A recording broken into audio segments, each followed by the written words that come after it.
It is an absolute treat. It is an honor. We are so lucky right now to have not only racing royalty on our show, but just a great human being. I mean, like, take all that other stuff aside, and just to talk to a great human being every now and again is amazing. His book, Kyle Petty, Swerve or Die, an insider account in history of the NASCAR world from one of its biggest stars, of course, that is racing royalty, the son of NASCAR's winningest driver ever, the grandson of one of the sport's true pioneers, the nephew of the very first Hall of Fame engine builder. It's a lot to live up to, Kyle. God almighty. I will say this, there's a lot of greatness in our family. It might have skipped a generation or two with me, but there's a lot of greatness in this family. What is that? I mean, you see this in wrestling and in other sports in Hollywood and this and that. You grow into a family. Sports, it's always the apple has fallen way too far from the tree, and the son, the grandson, the nephew, whatever the bloodline is never able to match up to what their father or grandfather did. But the pressure as a young man, and you being around racing at such a young age, that must have just played a huge part of anxiety in your life, didn't it? You know, it probably should have.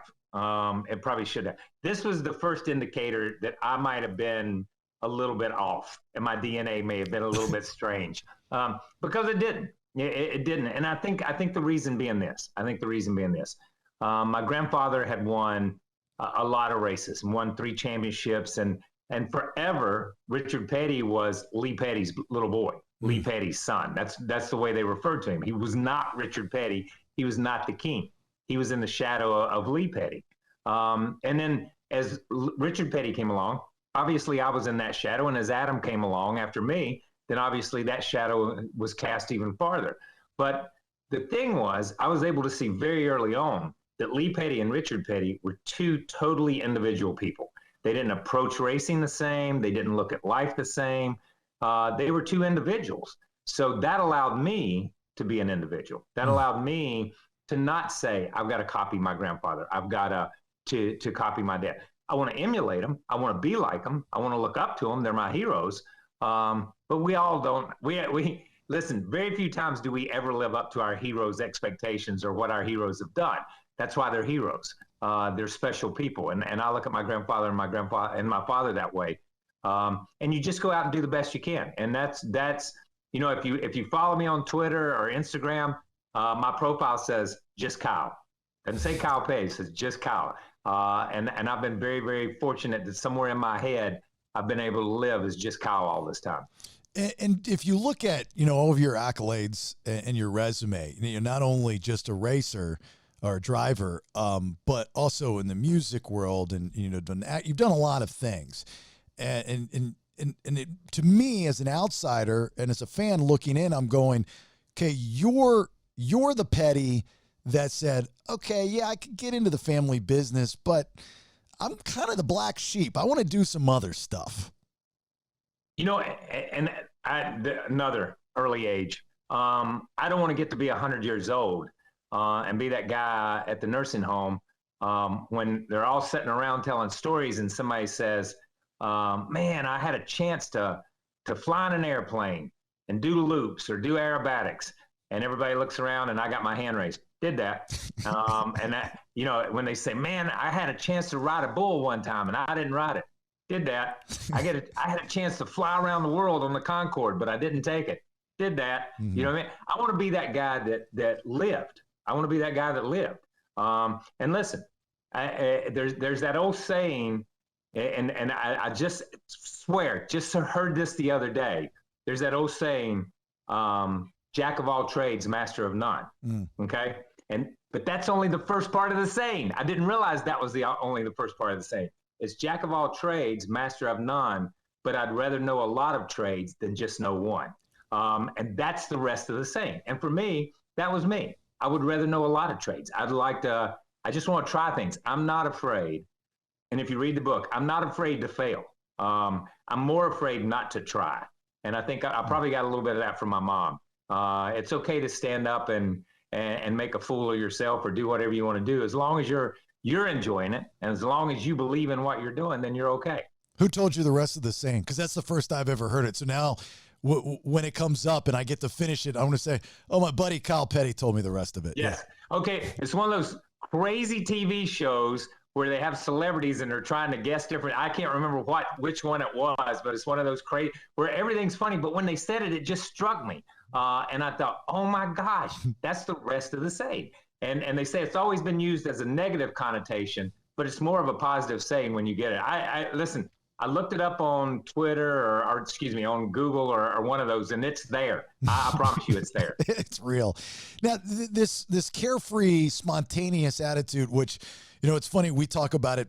Actually, Nate and I are not only coworkers, but we go back as friends, and he's that guy. You know, that's one of the reasons why he moved to Mexico. He lives life to its fullest, and I'm more tight. You know, I'm a planner, I'm an organizer, and I probably don't live I don't live my life to its fullest.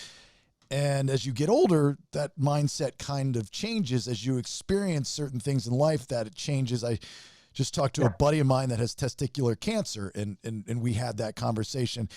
When you lost Adam, was that the change? Were you a different man before that, and then afterwards you kind of adopted this I want to do everything attitude? I think that was the final blow, the final nail. I was, you know, and as if in the book, I talk about my Uncle Randy. My Uncle Randy was 5 years older than I was. He was my mother's younger brother, and we were more like brothers because we grew up together. You know, like I said, he was 5 years old when I was born. I was 5, he was 10. I was 10, he was 15. I looked up to him. And then he was killed in a pit road accident on pit road. He was in my dad's pit crew, and he was killed in a pit road accident on pit road. I grew up going to racetracks, playing with kids in the infield, and their mom would come and get them because there'd been an accident, and I would never see that kid again because his father had been killed during a race. When I was in junior high, I had a friend who was hit on a bicycle and killed. So I think death turns you in a certain direction. And I think after you get to, if it adds up, you realize, you know, listen, it could be tomorrow. It could be tomorrow. You could be the healthiest person in the world. You could have cancer. It doesn't make any difference. So if I've only got 15 minutes left, I'm going to pack everything in that 15 minutes. And that's kind of the way I look at life. I've got 15 minutes left. Every morning when I get up, I've got 15 minutes left. I got to make something happen in that 15 minutes. I get accused of drinking a lot of coffee because I go wide open all the time. But I feel like I want to make a memory. I want to make a memory for me. I want to make a memory for you. I want to make something happen. I want to tell a story. Strangest things happen to me, but I think you put yourself in that position, and that's life that you just are able to observe and able to live. So I think it's a combination of a lot of things. What's the last thing your wife said? You know, honey, let's back off this one. Let's slow it down a little bit. Well, I can't believe you say that, because I just turned in front of a guy at a stoplight, and she said, could you have not waited just another second? Could you have not waited? And I'm like, no, it's just in my DNA. I got to go. I knew I could make it. I knew I was safe. Now, to her, it didn't look safe. And probably to have all my kids in the car, it was not safe, okay? But for me, in my mind, it was just another turn across a lane of traffic and head on down the highway. Can you imagine telling Kyle Petty to slow down? I get told a lot. I get told that a lot, though. It's an oxymoron, though. Like, it just doesn't make any sense. So, again, going back to the book, Swerve or Die, Life at My Speed in the First Family of NASCAR Racing, I got to tell you, and thank you for sending me a copy of this book. The picture on the front, you look like a head football coach. Well, so here's what happened, and here's where the picture's from. Now I will tell you where the picture's from. Is when my son started driving, when Adam started driving, then I would go to the racetrack and I would be with him a lot, and I was still driving. But after his accident, then I took on a little bit different role at Petty Enterprises. I'm more of a CEO. I was still driving the race car, but I always wore a hat with a 45 and a black line through it, in memory of Adam. And honestly, on the book, they thought that was a little bit too bold a statement with the black line, and they didn't want it portrayed that way. So they took that out. And then when they took that out, you're right. I looked like, oh my gosh, man, I could be a football coach. I could be a coach on the sideline because I am looking stern and looking out across there. But that's what was on the hat. So it's the hat's a little out of context in some ways, but hey, it is what it is. Listen, at least I put a picture on the cover of my book that was taken in the last 4 or 5 years of my life. Mm-hmm. Not like a lot of people who put a picture on it when they were like 13 or 14, and it's like, man, that guy doesn't look like that at all anymore, man. He's aged. It's like I went ahead and aged myself on the book. No, it's an epidemic, Kyle. We know somebody that recently, they always use a picture from like 20 years ago. Yeah. Like, what are you doing? You don't look anything like that. It's like the Tinder of books. You know what I mean? It's like, oh man, I want to buy this baby. I'm hot. Buy it. you got that Billy Bob Thornton look going a little bit. Yeah. That, you know what? Really, that's so funny. I've had a couple of people come and tell me that, and every time they tell me that, I'm like, who are you talking to? I said, I got a cousin named Ray Bob, and I got a cousin named Bill Joe, you know, and stuff like that. And I'll just go with them a little bit. And then I'm like, okay, I got you. So does the entire Petty family, the lineage of the Pettys, all live in North Carolina? Okay, so here's what happened. And I don't get into this in the book, but here's what happened. My grandfather ran away from home when he was 7 or 8. They lived just up the road from where we live now in Level Cross. And he ran away, and he lived with his grandparents, and then he married my grandmother. And he had a couple of brothers, 2 or 3 brothers, Julian and Bob and a couple of brothers, and he had a couple of sisters. And one moved to Maryland. So, but that's as far as my lineage goes. I don't know any other family. I get people that are last name Petty, and they come up and they're like, hey, you know, we're kin to you. And I'm like, yeah. I just want to be kin to Tom Petty. Okay, that's as far as I want to go. Outside of my little circle, I just want to go to Tom Petty. That's it. But I have no idea, and I've never had a desire to even care. I tell people I had a grandmother and grandfather. I had an uncle and 3 or 4 cousins on that side, and I've got 3 sisters, and that's about as far as I go. And I know where all the grandkids are and where all the cousins are, and that's it. It's about this much. There's this many of us, but we all live until I moved to Charlotte, really, we all lived within about 8 or 10 miles of each other. Yeah, and I spent some time in Wingate, which is, you know, just a hop, skip, and a jump from Charlotte. Played football at Wingate College for a couple years, and I know you back in your day, you spent a couple weeks at a camp at Wingate, right? I mean, this is I didn't think Wingate went back that far, to be honest with you. Yeah. Oh man, that hurts me a little bit. Yeah, I went to Wingate. That was my first away from home camp.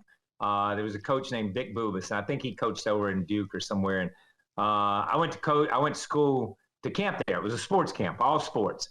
And I loved basketball, man. I loved basketball. I had at that time I probably had a 4-inch vertical jump, but man, I felt like I was up there.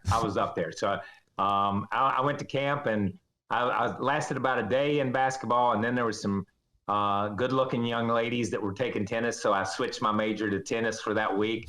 And I was terrible for a couple of days at tennis, and I ended the week in football and got absolutely nothing out of the camp because I switched from one sport to another. Maybe that's where that master or jack of all trades came through from the very beginning. I should have recognized that early on, because I went through 3 sports within a week and just kind of played at it, but it was fun. Did you ever get back in? I'm a tennis guy. I just hosted the big tennis tournament here in Atlanta. I play like 4 times a week. I'd like to invite you over for some tennis, Kyle, if you're still playing, or did we give it up? Listen, I gave it up when I was 8, dude. Oh, okay. I gave it up when I was 8. I walked away. I've played a couple of times since then, but I'm not good. My wife's family is phenomenal at tennis. I will say that. Morgan's family is their lineage in tennis goes way back. So they play a lot. I think her great uncle was the athletic director and the head tennis coach at the University of Tennessee. So I mean, I'm talking legit tennis, like you play. You know, they like all the time. Not like me. I can't even play table tennis.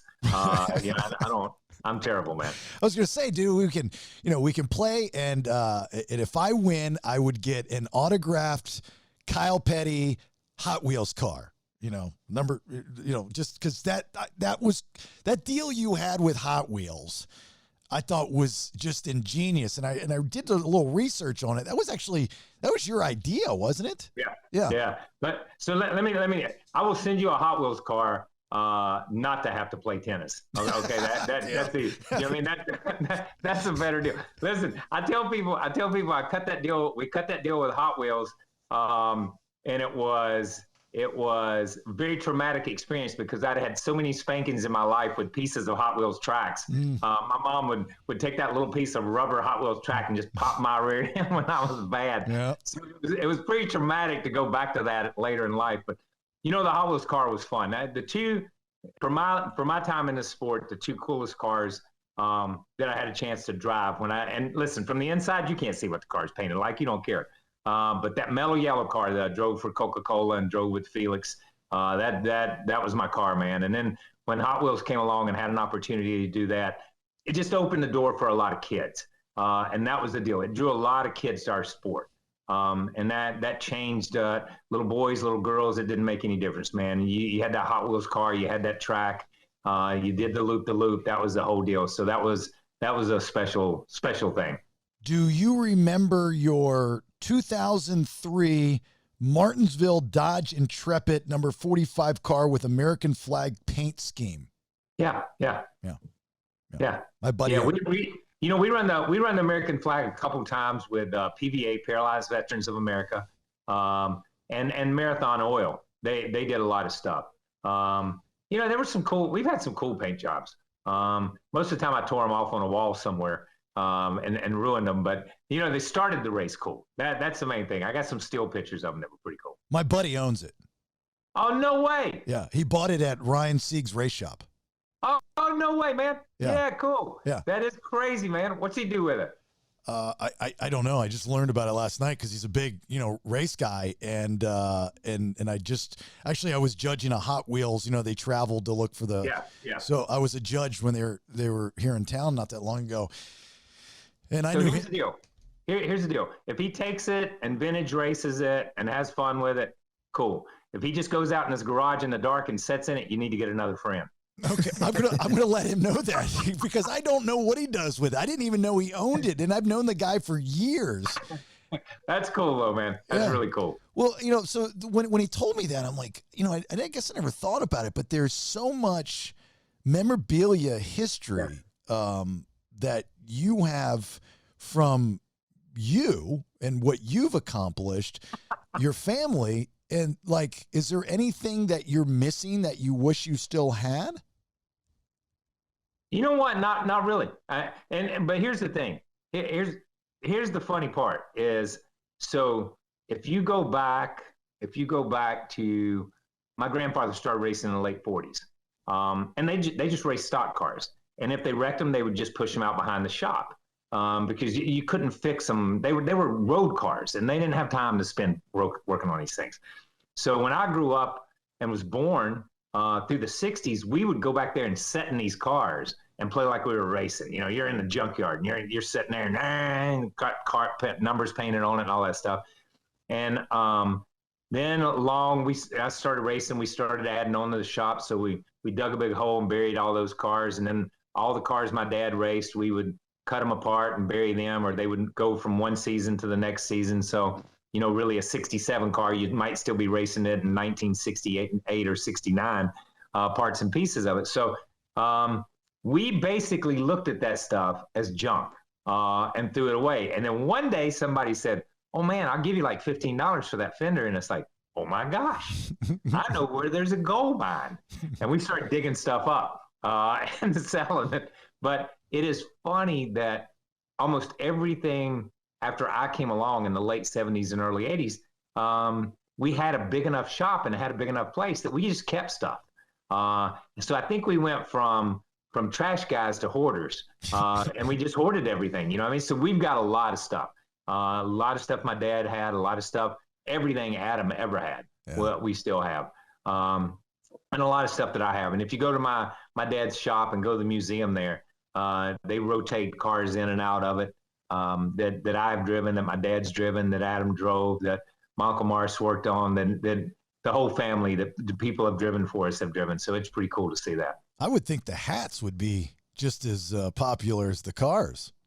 Well, you know what? You know how they say that, and it used to be a fashion thing where, and I don't know it exactly, but like in good times, the hemlines go up, and in bad time, the hemlines go down on women's dresses. Well, and about every 10 or 15 years, the top of a man's hat goes up and then it comes back down. So you have those form-fitted hats, and then you have those trucker hats, and then you go back to the form, and then it's up to the. And listen, I am really waiting. And it's got to be an environmental hazard. Maybe that's why they don't do it. I am waiting for the puff print to come back on, where it looked like they just sprayed popcorn puff on the front of a hat, and it was like printed that way. Keep on trucking, man, right there across the front and puff print. I'm waiting for that to make its come. The big hats have, but the hats are hard to find, because they were such bright colors for most of the years in racing that they just fade. They just fade away. So to find one that's still pristine is pretty special. Nate, do you have a question for the great, wonderful, amazing Kyle Petty? Wait a minute.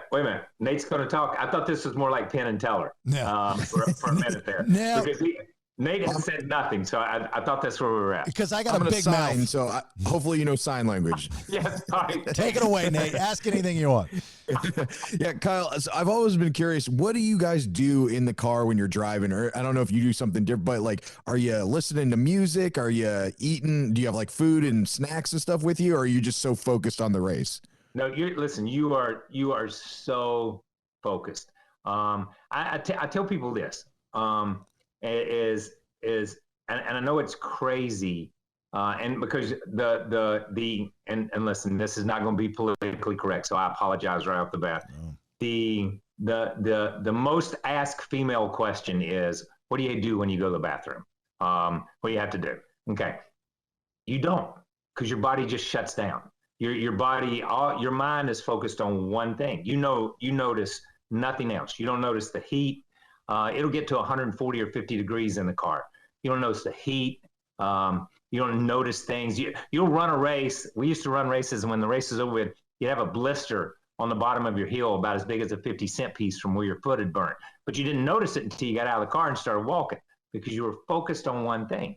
So even during cautions, and this is the part that is hard for fans to understand, because they think it's like a timeout in football. Everybody just gets together and they talk a little bit, and that's kind of what. No, there's still some strategy going on. 2 tires, 4 tires, pit, where am I at on the racetrack? How's this restart going to work? It's a physical game, but I think a lot of times fans lose sight of how mental it is, so that you don't really. And the mind is a strong thing, man. It overcomes a lot of things. It can overcome pain and heat and a lot of other things just to stay focused on winning. Yeah, but you're talking about you, and you didn't have to go to the bathroom because you were focused. But just like any sport, and, it seems very cliche, looks like the generations as they, progress, they get softer. Would you say that the sport of NASCAR has changed and gotten softer, or has it stayed the same? Are they still as tough in those cars as you guys were? Well, I will say this. So I was very fortunate to grow up and watched my dad and David Pearson and Cale Yarborough and Buddy Baker. And these guys are legends. I mean, these guys, it's phenomenal. And when I started racing, I was 18 and I'm thinking, kick these old men's butt. I'm going to get her done. You know what I mean? And I run about 3 races with them, and I thought, these are the toughest guys I've ever seen in my life. And I realized after running with them for 5 or 6 years, they were the most physically and mentally tough men I'd ever met in my life. Then my generation come along, and we tried to emulate those guys. And in a lot of ways we did, and in a lot of ways we fell short. And I think the next generation comes along, and in a lot of ways they tried to do what we did, and they fail and they come short. But that's what the sport is now. It's just in a different place. These drivers, they have more technology, more things at their fingertips to be able to make the sporty. It's like it's like, and I go back to and I tell people this: it's the equipment has changed who the drivers are. The equipment has changed how the drivers do things. It's just like scuba diving. If you had to go back and go scuba diving 25 or 40 or 50 years ago, and then I think those big brass hats those guys put on for deep sea diving and pump the air down, when it's like, oh my gosh, man, these guys couldn't do that, but those guys probably couldn't do what these guys do either, because the technology is so far advanced over anything that they would have known. It's just the time you grow up. So I don't think, listen, when people say these guys are soft, or these guys are not what the other ones were, they're right. They are not what the other ones were. But you're not soft when you get in a car and go out there and run 210 or 15 miles an hour in 140 or 50 degrees heat, door to door, banging it out, trying to make something happen. You're a pretty tough guy, whether you stand 6'6" or whether you stand 5'6". It makes no difference, man. You're tough. Yeah.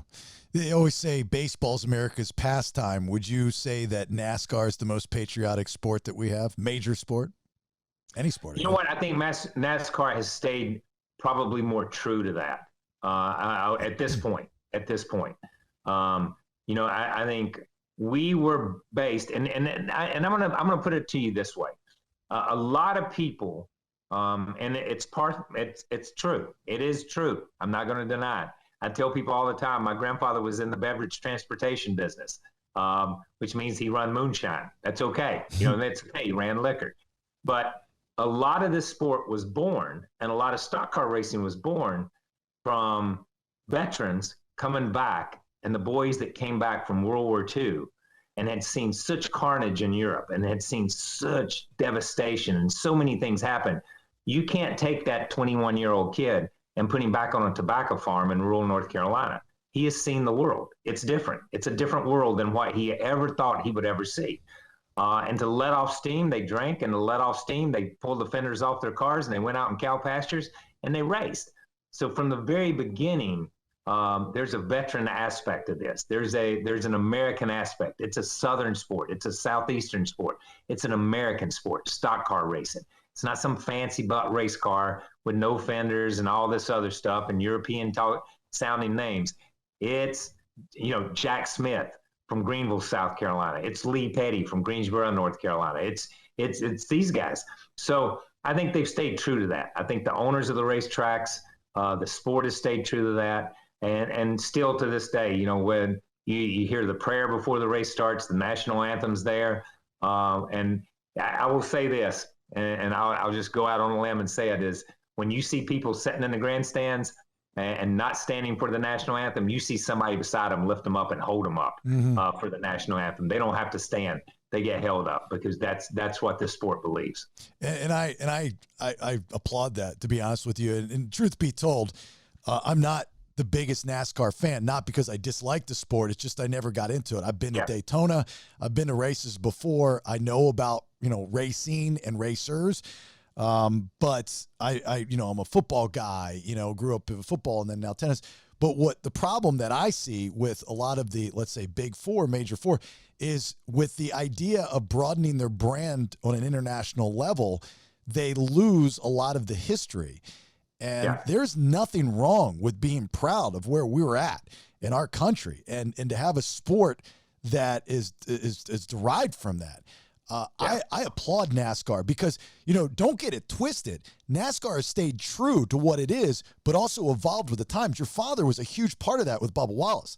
I mean, to allow a black man on a NASCAR track, whoa, crazy, what's happening? What are you talking about? He's a man. He can race. Enjoy yourself. Yeah. So the evolution is there, but the history's not lost. That's key. Yes. Yeah. And that's key. And that is, and you can go down a whole side road and a rabbit hole and this stuff. But I think that's key to anything. I mean, and I'm not a historian for this country I am for the sport a little bit, but not for the country. But, if you don't know your history, you're bound to repeat it. And the thing is to learn from your history and to learn your mistakes and don't repeat it. But it's called history for a reason. Okay. It's in the past. It is something that happened. You can't change that. I can't rewrite today what happened in the sport in 1951. I can't rewrite today what happened in this sport in 1964, 65 during the civil rights movement. I can't change that. And I can't rewrite that. And I don't want to rewrite that, because to rewrite that would be to belittle what we're doing now and what the sport is trying to do now with race relations, and to be inclusive and to try to change. I say this, and it's funny because the title of the sport is Swerve or Die, or the title of the book is Swerve or Die. And I wrote that, and we came up with that title really for two reasons. For myself, because there were moments in my life that if I didn't change direction, when my Uncle Randy passed away, was killed, when my mom passed away, when so many things bad happened in my life, you have to be able to swerve and keep moving. You have to be able to change. You don't lay down and just die. Swerve or die. You have to be able to find a way around. And I think this sport, it's for this sport too, because NASCAR has always found a way to be what it needed to be at that time in this country, and for its fans and for its drivers. It's a little bit of a chameleon. It changes its colors, but it never changes who it is. And I think it's done a tremendous job. And I write about it in the book a little bit, where, everybody points at motorsports. You guys you're not a green sport. You got to be a green sport, because we ride around in circles, and we do use fossil fuel, and we do use rubber tires, and we do all this, and we do it 36 times a year. But then you think about NBA teams and NFL teams flying in big jets all across the country. And listen, that carbon footprint, it equals itself out in some way, shape, or form. So you can't just point at one sport. You have to point at a lot of different things. But NASCAR has taken huge strides, and their souvenirs and their concessions to be more green, to recycle, to do different things. We're looking at alternatives, electric cars and electric vehicles. It's like I said, listen, when they invented the second automobile in the world, there was a race somewhere. All you needed was you put two horses together, there's going to be a race. You put two cars together, there's going to be a race. So I think the sport's done a great job. You mentioned Bubba. I think the sport has done a great job with its diversity and bringing people in. What people have to understand, and have to continue to understand, is we may have come to the game late. And we're not going to catch up overnight, but we have left the starting gate, and we're trying. And I think that's the main thing for the sport. And you can bring snacks to, I think, most, if not all, NASCAR events, which is, I've always said this about NASCAR. It is the most intimate sport that I've ever experienced, as far as, I was leaning on tires in the pit of the Target car. What's the little, I don't remember his name, but anyway, I was leaning on the tires. I was in the pit, and I wasn't anybody special. I had passes and stuff, but you kidding me? You race cars, right? It's the most intimate sport that's out there. Yeah.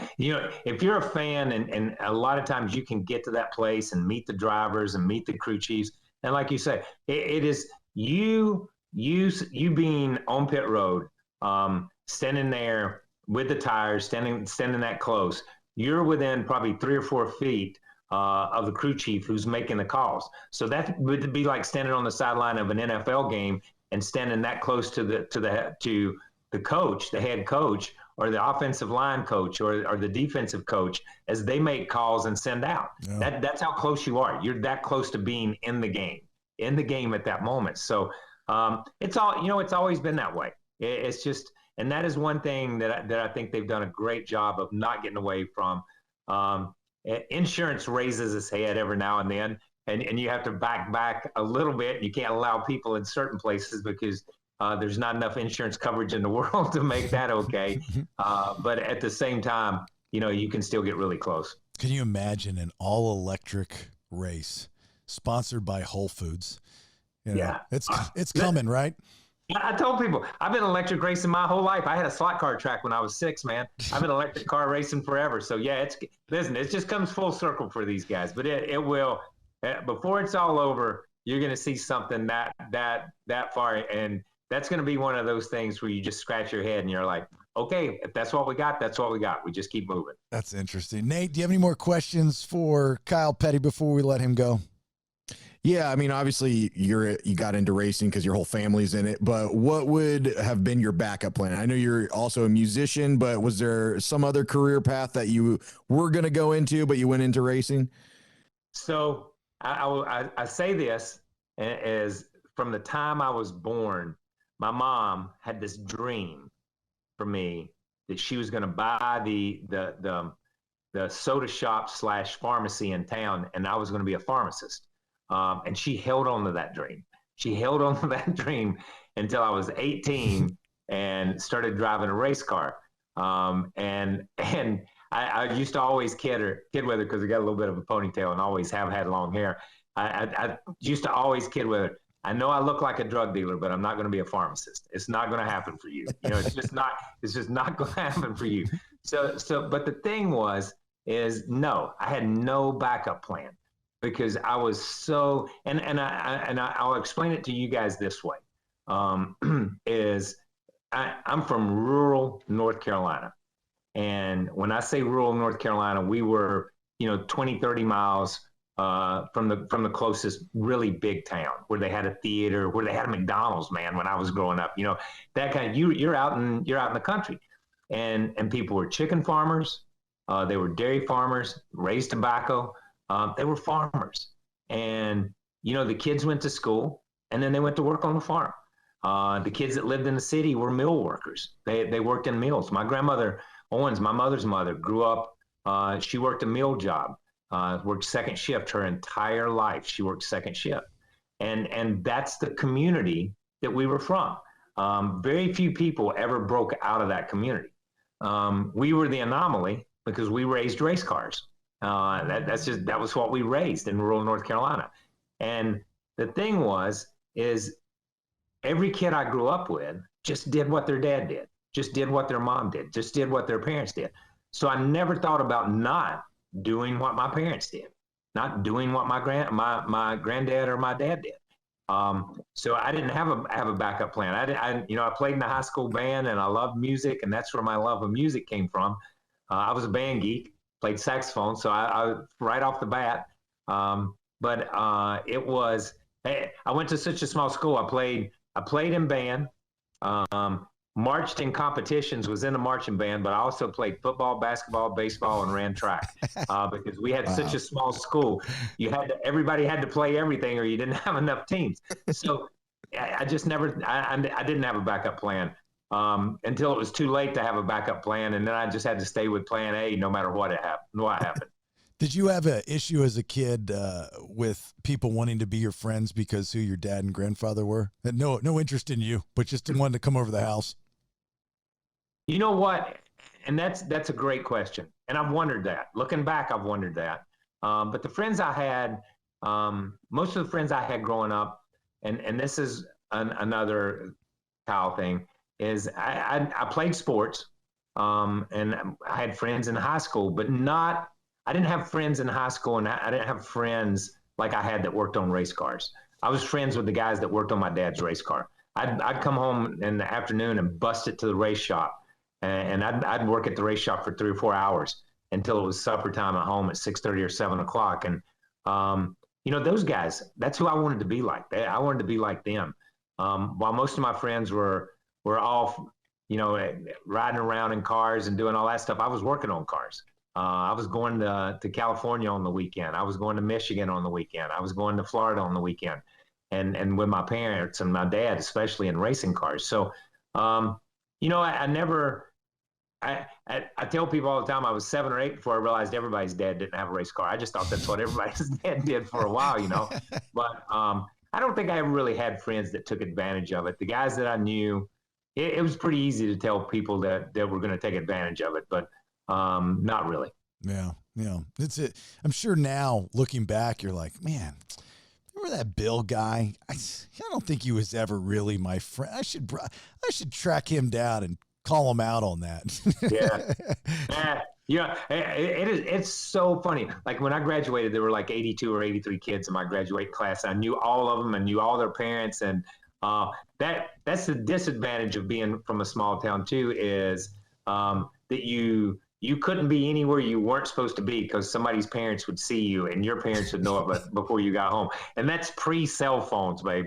That they had to go back to their house and call your parents on a landline, and you'd still be in trouble. So it was tougher. It was a little tougher then. All right. Before we leave, do you want to take a second or a minute or two and talk about Victory Junction? Yeah. Listen, Victory Junction. I was just at Victory Junction.